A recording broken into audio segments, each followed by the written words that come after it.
ठाकरेंना पुन्हा धक्का, खासदारानंतर आमदारही फुटणार, मंत्री देसाईंच्या वक्तव्याने खळबळ. राज्याच्या राजकारणात गेल्या काही दिवसांपासून ऑपरेशन टायगरची मोठी चर्चा सुरू आहे. उद्धव ठाकरेंच्या शिवसेनेमधून 6 खासदार फुटल्याचं बोललं जात असून दिल्लीत मोठ्या प्रकारात राजकीय हालचाली सुरू आहेत. उपमुख्यमंत्री एकनाथ शिंदे यांच्या शिवसेनेकडून ऑपरेशन टायगर राबवण्यात येत असल्याचं सांगितलं जात आहे. या घडामोडीच्या पार्श्वभूमीवर शिवसेना ठाकरे पक्षाकडून सर्व खासदारांकडून व्हीप जारी करण्यात आलेला होता. मात्र या 6 खासदारांपैकी एकही खासदार पक्षाच्या संसदीय दलाच्या बैठकीला उपस्थित राहिलेला नाही. त्यामुळे हे 6 खासदार फुटल्याचं निश्चित केलं जात आहे. मात्र असं असलं तरी अद्याप त्या 6 खासदारांची अधिकृत भूमिका समोर आलेली नाही. दरम्यान ऑपरेशन टायगरवरून सध्या आरोप प्रत्यारोपाने राजकारण चांगलंच तापलेलं आहे. या पार्श्वभूमीवर बोलताना शिवसेना शिंदे पक्षाचे नेते तथा मंत्री शंभूराज देसाई यांनी आता आणखीन एक मोठा दावा केला आहे. शिवसेना ठाकरे गटाच्या आमदारांमध्ये खदखद असून खासदारांप्रमाणेच आमदारांच्या बाबतीत पुनरावृत्ती होण्याची शक्यता नाकारता येत नाही, असं वक्तव्य शंभूराज देसाई यांनी केलेलं आहे. काही प्रतिनिधींनी मला माहिती विचारली होती तेव्हाच मी सांगितलं होतं की ठाकरे गटाच्या खासदारांमध्ये खदखद आहे, अस्वस्थता आहे. कारण शेवटी आम्ही सगळ्यांनी एकत्र काम केलेलं आहे. आताही सभागृहात आमच्या एकमेकांच्या गाठीभेटी होत असतात. या 6 खासदारांच्या माध्यमातून खदखद बाहेर आलेली आहे. शिवसेना ठाकरे गटाच्या आमदारांची परिस्थिती देखील या 6 खासदारांपेक्षा वेगळी नाही, असं शंभूराज देसाई यांनी म्हटलेलं आहे. आता आम्ही बघा मुंबईत निघालेलो आहे.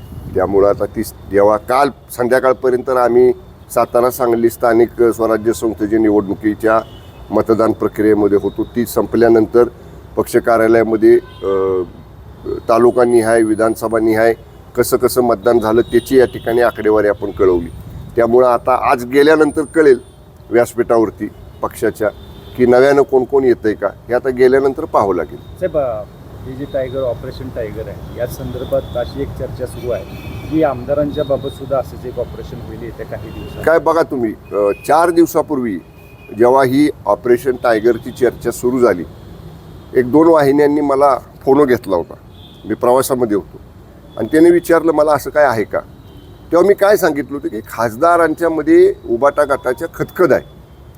आणि त्याच वेळी मी म्हटलं होतं की केवळ खासदारांमध्ये नाही, आमदारांमध्ये, नगरसेवकांमध्ये, पदाधिकाऱ्यांच्यामध्ये सुद्धा ही खदखद आहे. आणि ही खदखद काय आहे, आता आमदारांना आम्ही तर नेहमी बरोबर असतो सगळ्याच पक्षाचे, उबाटाचे आमदारसुद्धा आमचे मित्र आहेत.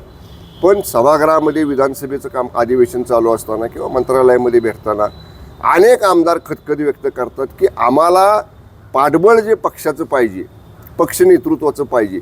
आता समजा जे आमदार आहेत त्यांचे राज्य सरकारकडे काय महत्त्वाचे विधानसभा मतदारसंघातले प्रश्न प्रलंबित असतात. आमदार मंत्र्यांच्याकडे प्रयत्न करतात, माननीय मुख्यमंत्री माननीय उपमुख्यमंत्र्यांच्याकडे प्रयत्न करतात. पण त्याला जर पक्षाच्या प्रमुखांनी जर अशा आमदारांना एकत्र घेतलं, माननीय मुख्यमंत्र्यांची माननीय उपमुख्यमंत्र्यांची वेळ मागितली, बाबा आमच्या पक्षाच्या आमदारांचे हे प्रश्न प्रलंबित आहेत, हे सोडवायसाठी जर पक्ष नेतृत्व पुढं आलं तर नक्कीच ते सुटायला मदत होते. आमदारांना आधार वाटतो की आमच्या पाठीमागं पक्षाचं नेतृत्व आहे.